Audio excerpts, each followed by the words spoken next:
사실은 노인층에서는 조금만 오래돼도 위험하기 때문에 사실 노인층에서는 열이 나는 것은 굉장히 위험한 신호입니다. 위험하면 열이 나면 해열제를 먹기보다 빨리 병원을 찾는 걸 좀 권해드리고 싶습니다.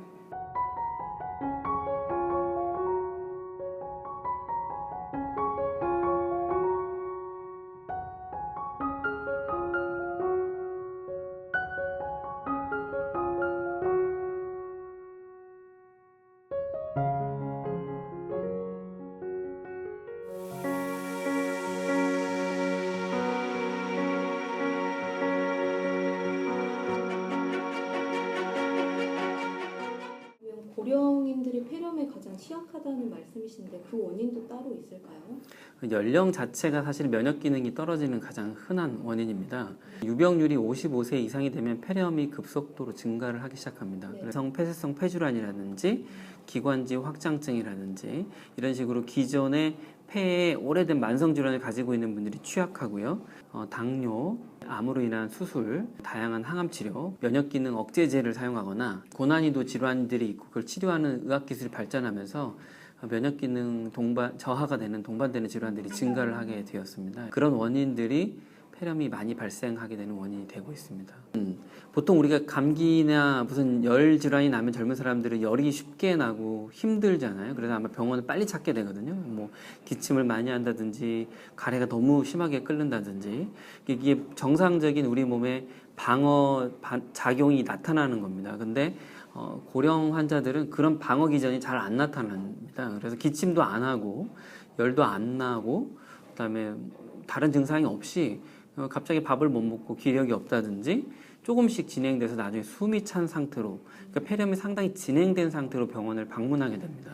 그렇기 때문에 치료가 상당히 늦게 되는 경우가 상당히 많습니다.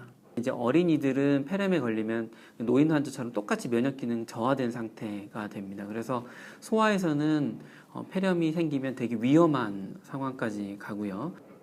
주로 이제 폐렴을 의심할 수 있는 증상은 뭐가 있어요? 가장 흔하게는 기침, 그다음에 고열, 가래. 감기는 일반적으로 고열을 잘 동반하지 않습니다. 열이 난다 하더라도 잠깐 나고 말습니다. 하루 이틀 정도 나지 않고요. 보통 잠깐 났다가 약을 먹으면 금방 떨어지죠. 근데 폐렴은 약을 먹어도 계속 지속적으로 납니다. 어떤 검사를 하나요? 가장 첫 번째로는 엑스레이를 찍게 됩니다. 흉부 X선을 찍어서 폐에 폐렴 증상이 있는지 확인을 하게 되는데요. 폐렴이라고 하는 병은 폐에 생기는 염증들을 총칭해서 칭하는 병입니다. 그래서 폐에 새로운 염증 소견이 나타나는지를 관찰하는 겁니다. 그게 첫 번째 단계입니다. 치료는 비교적 쉬운 편인가요? 경증 폐렴은 외래에서 약물 치료를 하면 충분히 나을 수 있고요. 그다음에 중간 정도로 되는 경우에는 혹시나 일부는 사망에 이르는 합병증에 이를 수 있기 때문에 입원을 치료를 하게 되고요.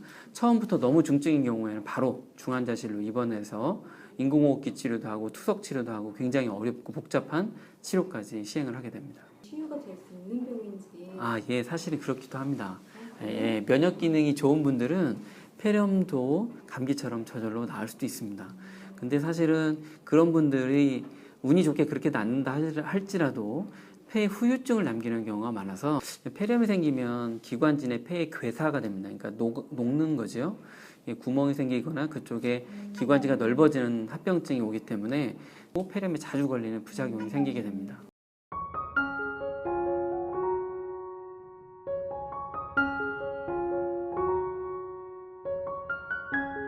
폐렴 자체뿐만 아니라 감기나 이런 바이러스 질환, 곧 독감이 또 유행할 텐데요. 이런 질환들을 예방하는 첫 번째 방법이 손 씻기입니다. 외국에서 보면 손 씻기를 정말 좀 깝깝하다 할 만큼 굉장히 오래 씻습니다. 비누나 소독제를 꼭 사용해서 손 씻거든요. 아주 어린 시절부터 손 씻기를 굉장히 학교 교육에서부터 강조를 합니다.